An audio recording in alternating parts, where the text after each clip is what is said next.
Welcome, everybody. It is Business Monday here at GoLocal Live. I'm Josh Fenton, CEO and co-founder. With me is cha-ching, the money man, Gary Sasse.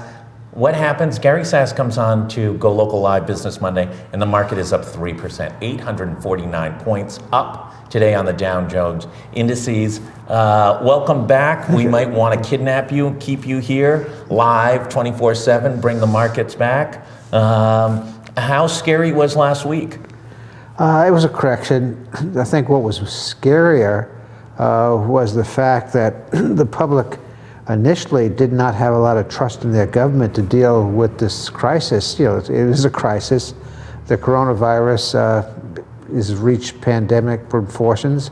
I think this president was stifling some of the professionals, and we have some really good professionals at CDC and the Center for Disease Control and the Health. The comments made that, oh, we don't know if it's going to get bad or worse, it's no worse than the flu, and really set people back because there was tremendous anxiety. So I think the markets reacted. I think in part they reacted to concern that we weren't well led, and leadership is very important in managing through these types of situations because there's so much uncertainty, and leadership depends upon trust and candor. And if you can't trust your leaders and follow their instructions, then you create much more difficult situations than you need to have. We've had a very trying time, I think, of the last 2 days here. Yesterday morning, Governor Raimondo, along with Dr. Alexander Scott, held a press conference. First, it started almost 30 minutes late. Second of all, we were given lots of information about hand washing, which is an important component to the public information campaign, but there's a lot more to it, and people have a right to know. Certainly the parents who have children at St. Ray's School in Pawtucket deserve some answers, and everyone who's come in contact with them. There was a second press conference this morning. I'll call in for the media at 9. And again, that started 10, 15 minutes late, and they've been having a very difficult time answering what I would think were very, very simple, basic questions. And I don't say it from just being a media standpoint. Back in the day, I was involved with 2 oil spills, and both at Breton and down at Matunic. They were big stories. They were national stories. National press was here. We had a briefing every hour on the hour. I remember that. Yeah, I mean, it was all hands on deck, and we told them what we knew, and we told them what we didn't know on a regular basis. And I think that's the critical situation, because when you come into a crisis with so many unknowns, the oil spill was a bad event, but we knew there was going to be an oil spill the next day again. We don't know what's going to happen the next day with a pandemic. And so elected officials, have to portray a sense of expertise, and the people around them are qualified and capable, and voters and citizens have to trust, whether it's the governor, the director of health, the director of CDC, the president of the United States. And as soon as doubt creeps in, panics develop, reactions are not always what well, the needed. void gets filled by the bad social media news, the political agendas, the chaos, because, here was a question asked 4 times on this morning's call with the director of health. How many days did the young woman, a teenager, did she go to school since she came back from Italy? How many days did she go to school? Not a secret, not a trade secret. There's nothing else. It ought to be an answerable question. And the fact that they couldn't answer it, I think, set off most everyone in the media to really raise a question.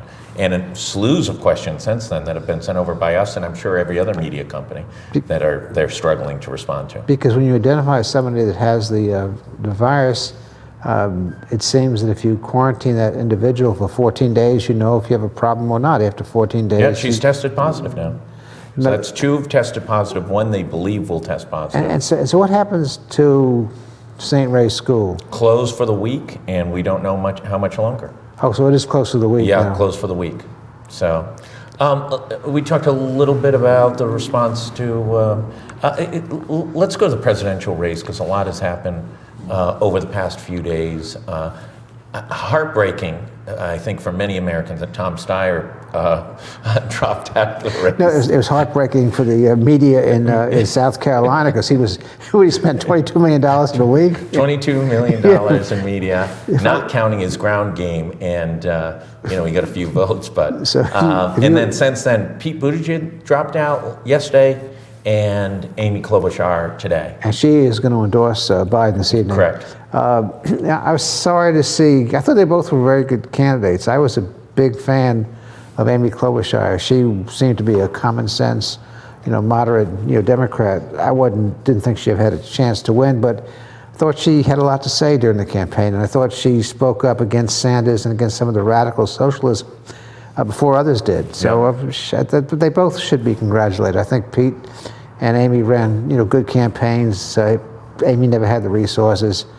Pete did, but he never had a path, particularly with African Americans, with the Democrat, party. So the party seems to be getting behind, Biden is the person being in the moderate lane.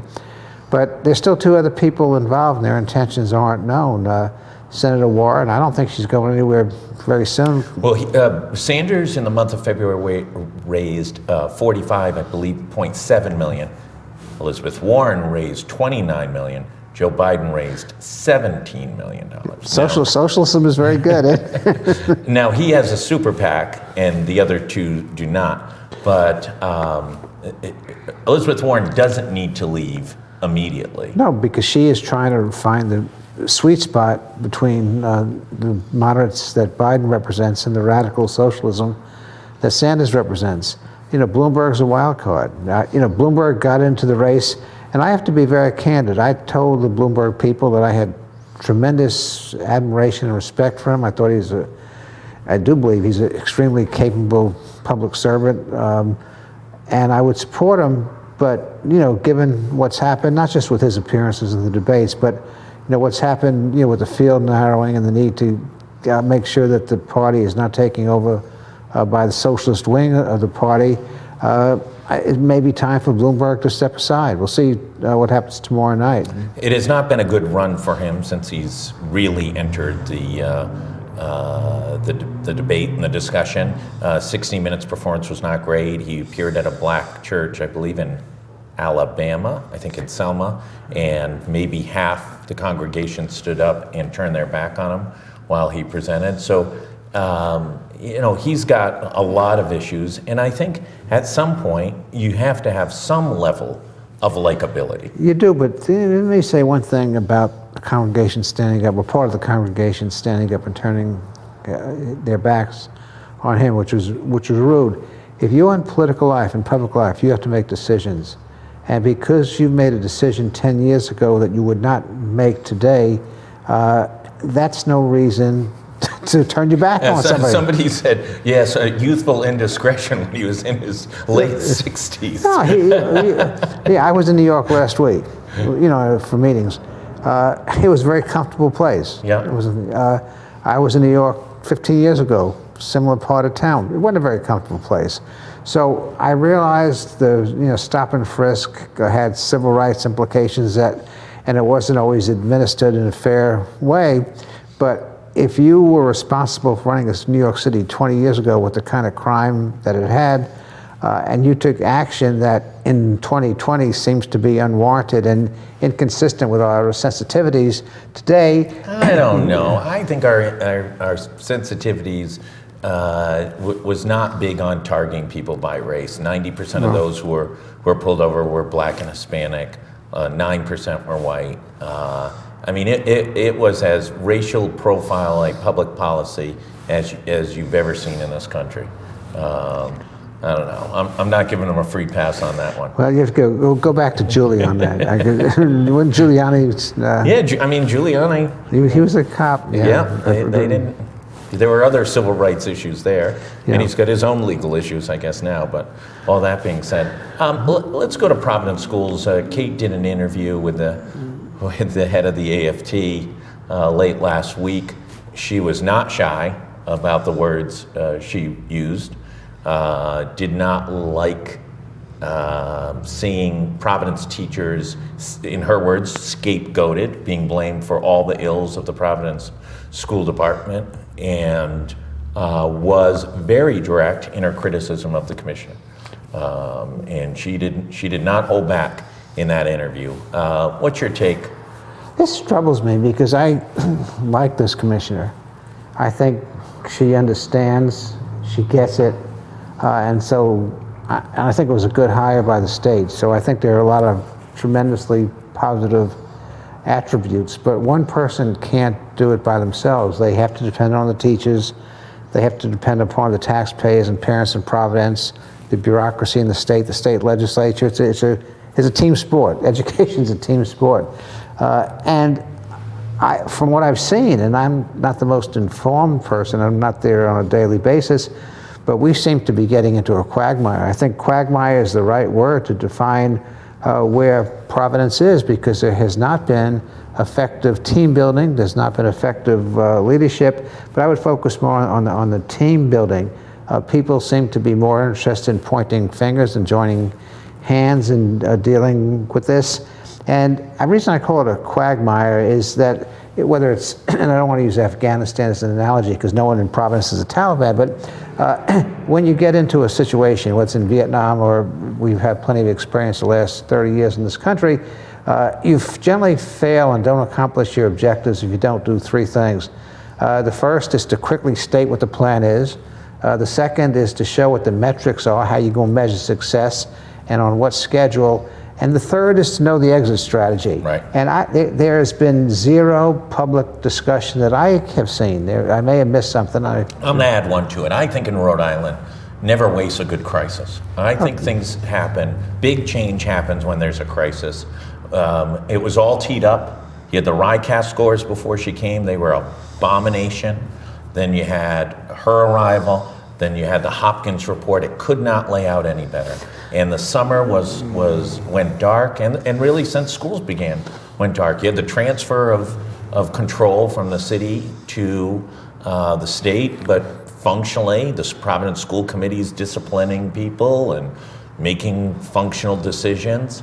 And now, you know, that momentum, those hundreds of parents that showed up at information meetings during the course of the summer, coming over after work with their kids. I think it's pretty hard. It's difficult to see where the improvement is happening and where the motivation is going to take place. Well, we can just view it from the outside. We're not on the inside. No, we're not. And we're not on the ground, so we're a few thousand feet up. But I think if there was strong leadership, we would know what the plan was. Well, let me say this. If you were running a plan to do this, wouldn't you let one of the leading news organizations and a guy who heads the Hassenfeld Institute at Bryant University that's always thinking and doing things about education? I don't know. I would try and tie those two in. And by the way, I don't see a ton of aggressive reporting on the momentum at any of the other news organizations. Well, that's a different issue we can discuss at some time, is what's happened to the amount, not the quality. I think there's some very good news people here, but just the resource that we have to cover what's happening in the state. There was an op-ed in the Journal Sunday by a fella named Jim Cadamus. Jim was an uppity mucky in New York. I think he knows for the State Department of the Education. State Department, yeah, very well-respected, bright guy. And, you know, he identified 4 or 5 things to do, which are not easy to implement, but very obvious. And, you know, just to go through them, he said, we need to implement, grade by grade curriculum, so we know, what's happening. How students are performing. Yeah. We have to have local assessments, so we can monitor performance. We've got to have strong discipline standards for the students and strong performance standards for the teachers. All common sense kinds of things. Got to do more in professional development. So this expert, who spent a life in education administration, comes and says, my plan is 4 things. Right. If the city and the state took those 4 things in a modified way, added 1 or 2, we would have a plan. This is how we would be implementing. And you could say very quickly, this is how we're going to do, grade to grade curriculum. Just think of, if you don't have it, what happens is these kids are very mobile. So they'll be in one school for the first 3 months, and their parents will move and they'll be in the second school. Absolutely true. And so if you don't have a continuity, of curriculum. I coached in the city, South Providence Rec. 1 year, 15 kids came out for the team, were on the team. 11 of them moved between October and the end of March. Okay, so that's the most fundamental thing that you have to implement, grade by grade curricula, and it has to be uniform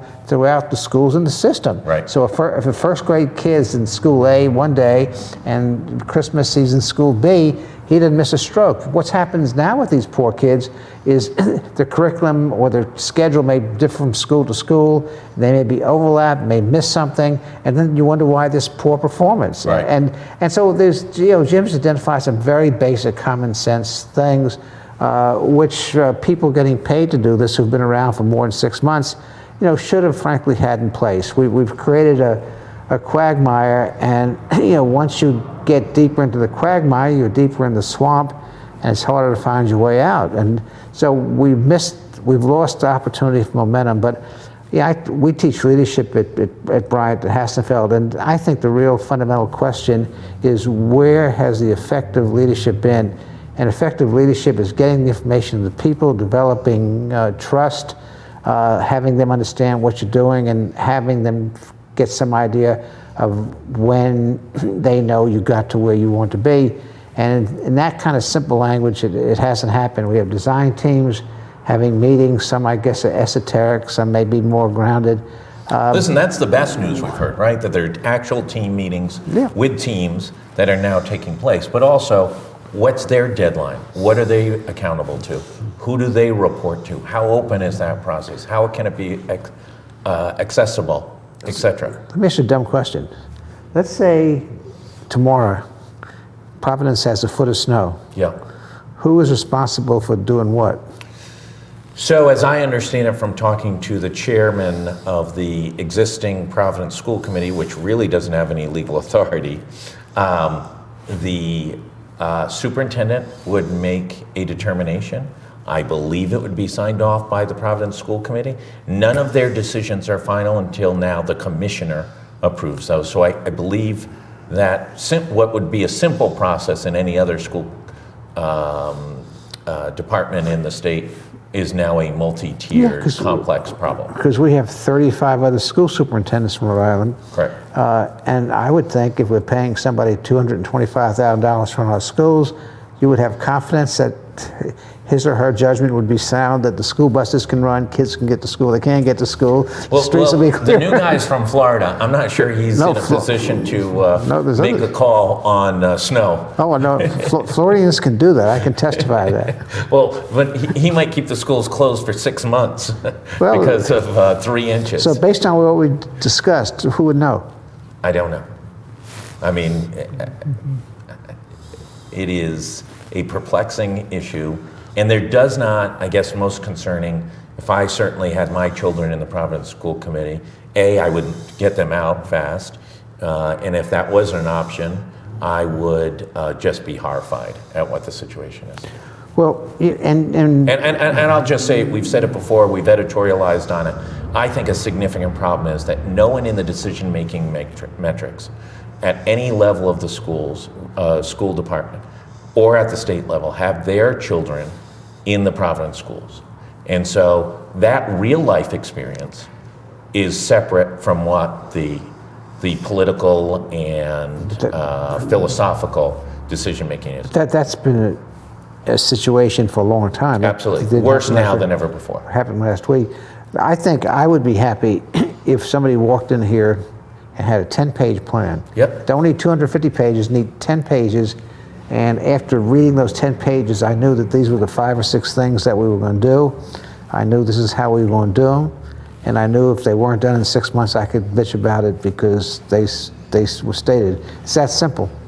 Let's leave the exciting hub of education in the city of Providence and head up to the State House. Will anything get done at the Rhode Island State House this year. You have a speaker who's facing as many challenges of certainly that I've ever seen in modern political history. Not only is he directly involved with one trial, he's directly involved with a grand jury, or his office is, rumored to be tied to a federal grand jury, and now has a very, very capable candidate who's announced that she's running against him. She was on here last week, and she's not your average Joe. She's buttoned up, high energy, ready to go. Well, as far as the State House, is concerned, you have to look at the calendar. And this is an election year. So when you say, will anything happen at the State House, it has to be relative to what you can do during an election year. And so there are certain things that are going to happen. And they're going to be consequential, and they're going to happen because they have to happen. Budgets and things like that. A budget's going to be adopted. A deal is going to be worked out for running the lottery and the casinos. May not be a good deal because at one time it was bad to have a no-bid contract. Now that everybody's gotten the same, in the same, by the same dining room table, it's not such a bad idea. The governor has raised that concern about, if the exact same thing you just uttered. If there was concerns that it was a no bid, how did it no longer become a concern that it was a no bid? And that, we'll get to that in a second. But that's one of the problems of this administration is contract administration. Mm-hmm. And you can go from everything to how the veterans home is being handled, to how UHIP was done, to contracts with consultants on pre-K and on those programs, to IGT, Twin River contract. It just seems to be endemic that as we move forward and negotiate contracts, they're complicated enough just to work out the business end of it and work out the deal that you need to work out to move the ball. But we seem to make it more difficult than they have to be. And it just seems to be an ongoing trend that we're just not doing a good job in contract administration. But to answer your question, I think those things will get done.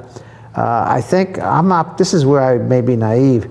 I think that Senator Pearson and Representative Amori have done a superb job on looking at how the school aid formula is working.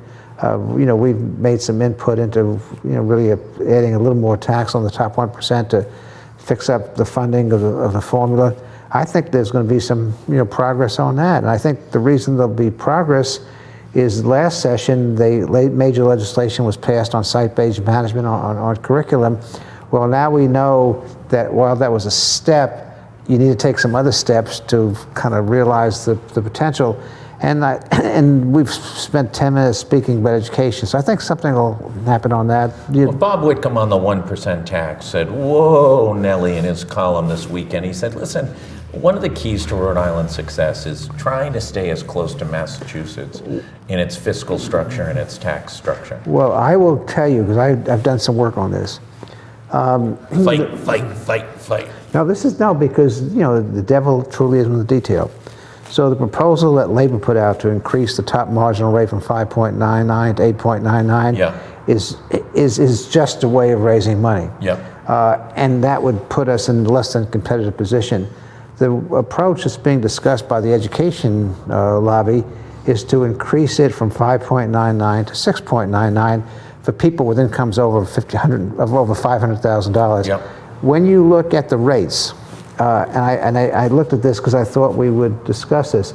This would still be a lower rate than Maine, Vermont, New York, New Jersey, Connecticut, and the effective tax, because you can't compare Massachusetts' flat tax, would be about the same.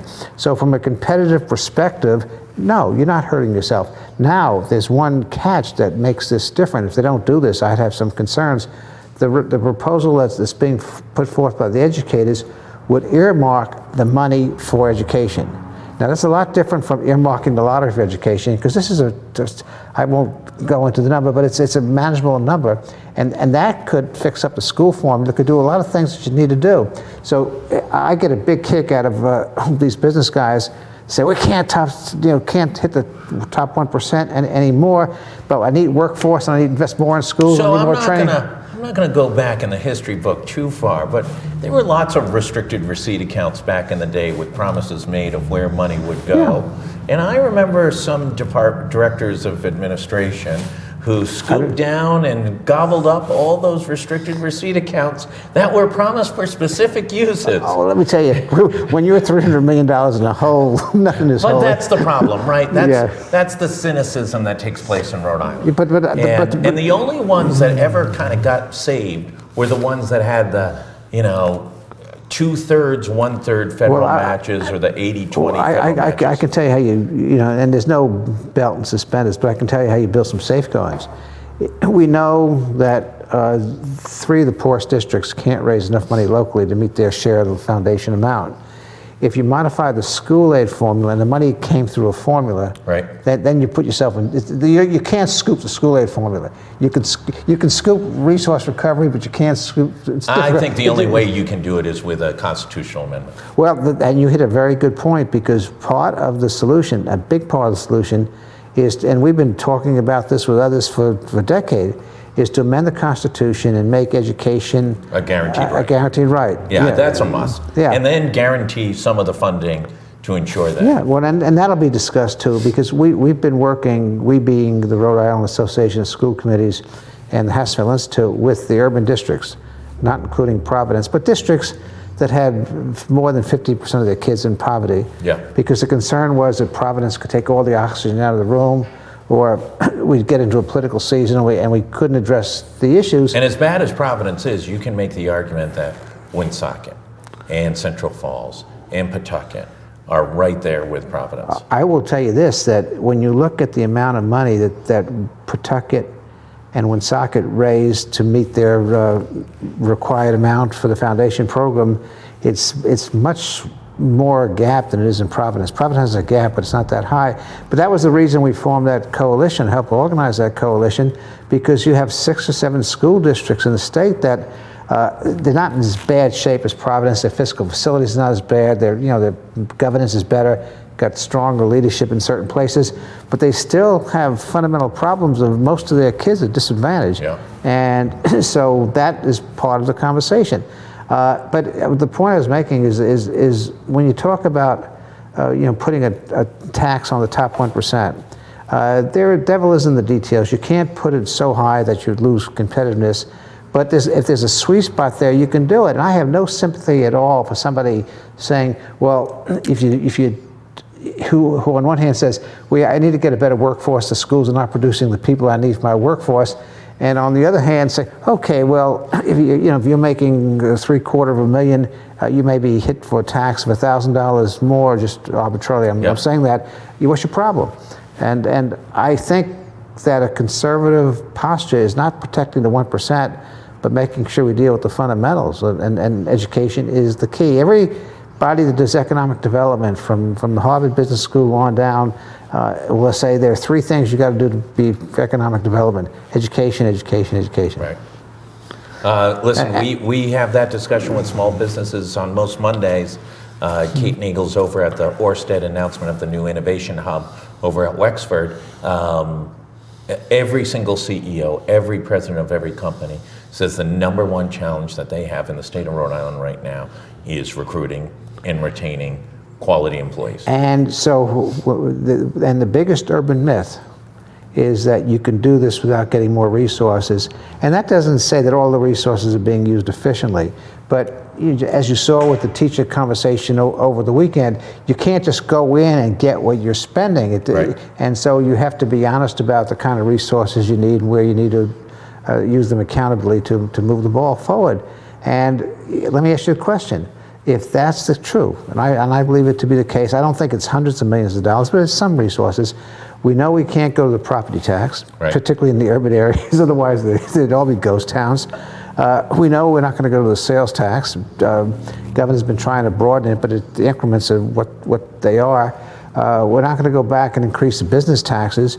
So where do you get the money? And how do you get the money fairly? And how do you, we were taught 3 things. That in looking at tax policy, is it fair, is it competitive, and is it efficient? And if somebody has a fair, more competitive, more efficient way of facing Listen, that's up, why I think this needs to be taken on comprehensively. You just had the Y&R Ernst & Young study done, paid for by the CEOs, $300,000 research project. And one of the things it said is it looked like there was some semblance of millions of dollars that should be renegotiated in transportation contracts and in custodial. And again, nothing happened. So simultaneously, I'm a CEO of a company. I'm making good money. I work 24/7. They want to come back and hit me again. They've identified millions of dollars in waste, but they won't take on the millions of dollars of waste. And that's where you link the tax policy, you know, with the efficiency. And but it's kind of disingenuous, you know, for somebody in the top 1% to say, I'm going to fight any tax increase because you won't take on the efficiency issue. I think a much fairer answer is, yeah, you have to take on the efficiency issue, but we know that we have to pay our fair share as well. And that has to be the conversation. With that, not the last word ever said on the issue of education and tax fairness in the state of Rhode Island. I want to thank Gary Sasse from the Hassenfeld Institute at Bryant University. Tune in this afternoon. Kate Nagel's live over at Wexford as well. I think she's got Mike Morrissey from Orsted at about 4 o'clock going live. Thanks everybody for tuning in. Stay tuned for updates on the coronavirus here in Rhode Island. Multiple cases identified, and just before I came on, I believe the number of those who have passed away in the state of Washington has now risen to 4. And there's more, unfortunately, more situations that they are quite worried about, health officials out in that state. Thanks everybody for tuning in. We'll be back later.